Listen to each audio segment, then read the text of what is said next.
قرآن مجید پڑھنے کے اندر دو طرح کی چیزیں ہوتی ہیں. ایک تو چیزیں ہوتی ہیں کہ جو فرض کے درجے میں، یعنی لفظ کو صحیح ادا کیا جائے جو آپ پڑھ رہے ہو لفظ، اور ایک ہوتے ہیں اس کی تحسین اور خوبصورت بنانا. تو دونوں میں فرق ہے.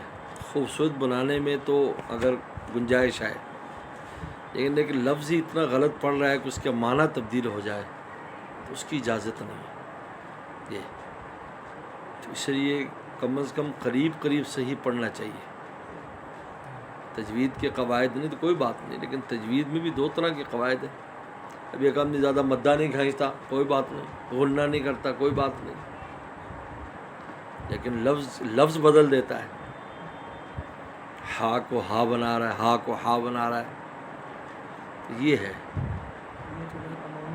تو اس وجہ سے کہتے ہوئے قرآن مجید کو صحیح پڑھنے کی پوری کوشش کرنی چاہیے. اتنا غلط سلط قرآن پڑھنا کہ وہ اس کے معنی ہی تبدیل ہو جائے، یہ غلط ہے. اس لیے وہ تجویدی جو قواعد ہوتے ہیں ان میں تحسین، یعنی اس کو خوبصورت بنانے کے لیے ہوتے ہیں، وہ الگ چیز ہے، اس میں گنجائش. لیکن جو الفاظ کے معاملات ہیں ان میں گنجائش نہیں کہ اس کو پڑھنے کے اندر جو لفظ، آپ غلط لفظ نہ پڑھیں، صحیح لفظ پڑھیں. اس لیے کچھ نہ کچھ سیکھنا چاہیے. 40 دن بھی اگر لگا لے آدمی کسی قاری کے پاس تو قرآن صحیح ہو جاتا ہے. کسی کو سنا لے کم از کم تو اس میں کمی بیشی نکل جائے گی. تھوڑی بہت ہی کمی بیشی ہوتی ہے، جن نے قرآن پڑھا ہوا ہو تو ان میں اتنی کمی بیشی نہیں ہوتی، لیکن تھوڑی اور بہتری لے آئے اس میں. تو اس وجہ سے قرآن مجید کے بڑے حقوق ہیں، اللہ تعالیٰ کا کلام ہے. اس لیے تو پڑھنے کے لیے اس کی شرائط اور سختیاں ہیں. اگر پڑھنا اور الفاظ مقصود نہ ہوتے تو اس کے لیے شرطیں کیوں لگاتے کہ وضو ہو ورنہ ہاتھ نہ لگاؤ اس کو، اعوذ باللہ پڑھو، بسم اللہ پڑھو. اگر جنابت اور حالت حیض میں تو زبان پر لا بھی نہیں سکتے تم قرآن کے الفاظ. یہ دلیل ہے کہ خود الفاظ بھی مطلوب ہیں اور معنی بھی مقصود ہے اور عمل بھی مقصود ہے، لیکن پہلے الفاظ.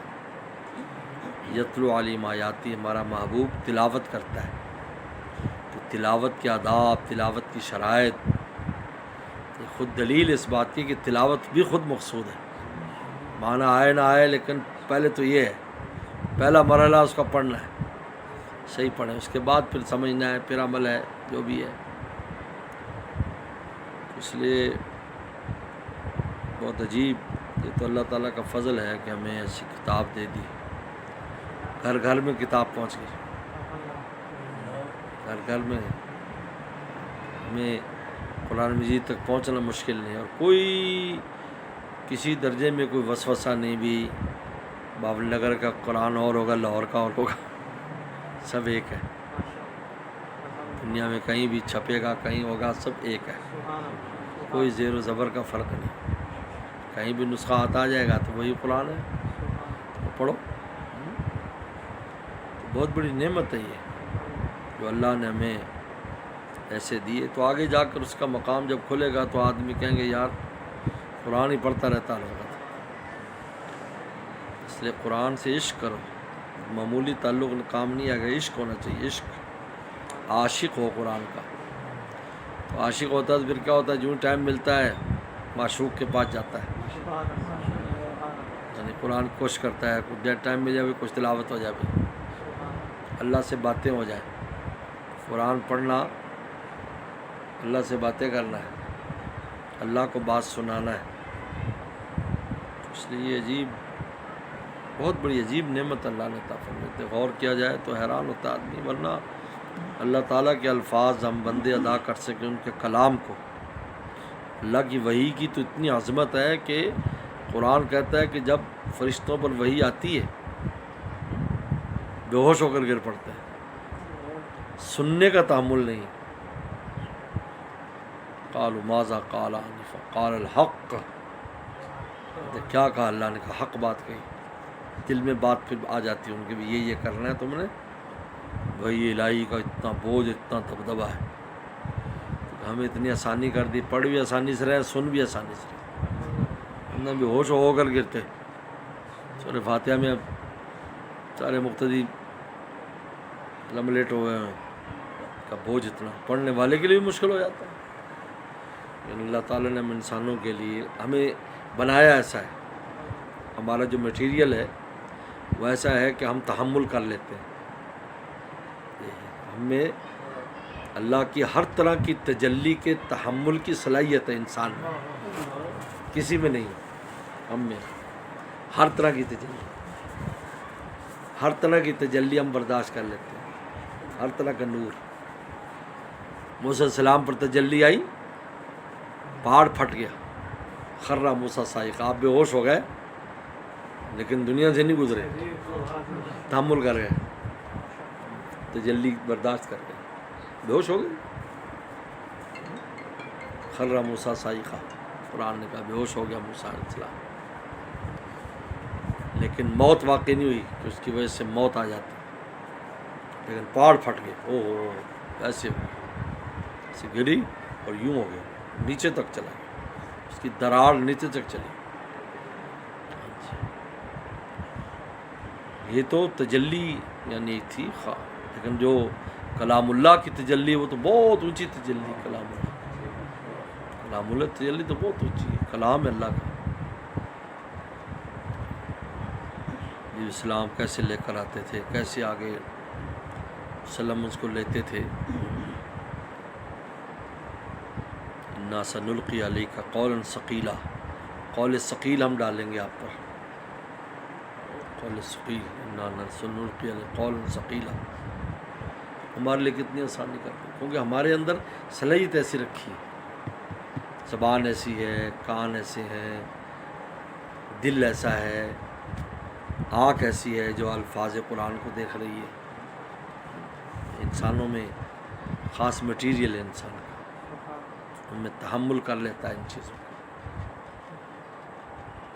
کیونکہ اللہ نے اپنا نائب بنایا فی الارض خلیفہ، جب خلیفہ بنایا تو اس کے اندر صلاحیتیں بھی بہت سی ڈال دی کہ جو بادشاہ ہے، جو اصل ہے، اس کی چیزوں کو برداشت کر سکے اور اٹھا سکے۔ اگر بوجھ ہی نہ اٹھا سکے گا تو کیا کرے گا، بولو بھائی؟ کسی کو ایسے تو خلیفہ نہیں بناؤ گے نا جو بوجھ آپ کا نہ اٹھا سکے، آپ کی ذمہ داری کا بوجھ اٹھائے گا تو خلیفہ ہے نا۔ انی جاعل فی الارض خلیفہ، ہم نے زمین میں خلیفہ بنایا۔ اس لیے انسان میں ایسی صلاحیت ہے، اللہ اکبر، کائنات میں کسی میں نہیں، لیکن ہم اس کو ضائع کر دیتے ہیں، ہم صلاحیتوں کو ضائع کر دیتے ہیں۔ دیکھو کسی بھی آم کی گٹھلی اتنی بڑی ہے، آم کی گٹھلی دیکھو اتنا سا آم ہوگا، یہ گٹھلی، اب اس کو بھون کے کھا جاؤ، اب زمین میں دبا دو، اسی سے ہزاروں آم آئیں گے، اسی گٹھلی سے، اسی میں بند ہے آم، چھوٹی سی گٹھلی میں آم بند ہے، لیکن جب زمین میں ڈالو گے، محنت کرو گے، وہ نکلے گا درخت، اور پھر وہ آم بنے گا، اور پھر کیا سے کیا بنے گا، سینکڑوں من جو ہے وہ تمہیں پھل دے گا۔ وہ یہی انسان ہے، یہ ایک بیج کی طرح ہے جس میں ایسی صلاحیت ہے کہ فرشتوں سے آگے نکل جائے، لیکن جب محنت ہوتی ہے تو نکلتا ہے۔ لہٰذا خود بھی کوشش کرے انسان، اور کوئی مالی بھی رکھے، دونوں چاہیے اس بیج کو باہر نکالنے میں۔ بیج بھی ایسی مارکیٹ میں نہ جائیں جہاں اس کی قدر نہ ہو، اس مارکیٹ میں جائے جہاں اس کے خریدار ہیں، وہ پھر اس کے لے کر اس کو لگائیں گے کہ دانہ خاک میں مل کر گل گلزار بنتا ہے، اس کے نفس کو مٹائیں گے جو قابض ہے اس کی صلاحیتوں پر۔ نفس مٹ جائے گا تو دن دن دن دن ایسے نکلے گا درخت، ایمان کا درخت، تقوی کا درخت، ولایت کا درخت، اصلها ثابت وفرعها فی السماء۔ لیکن اس کے لیے مالی چاہیے، مالی کے بغیر نہیں ہوگا، کوئی اکیلا منزل نہیں پہنچتے۔ انبیاء السلام کو بھیجا جاتا ہے، سب سے پہلے نبی آتا ہے، وہ آ کر انسان صلاحیتوں کو اندر سے نکالتا ہے۔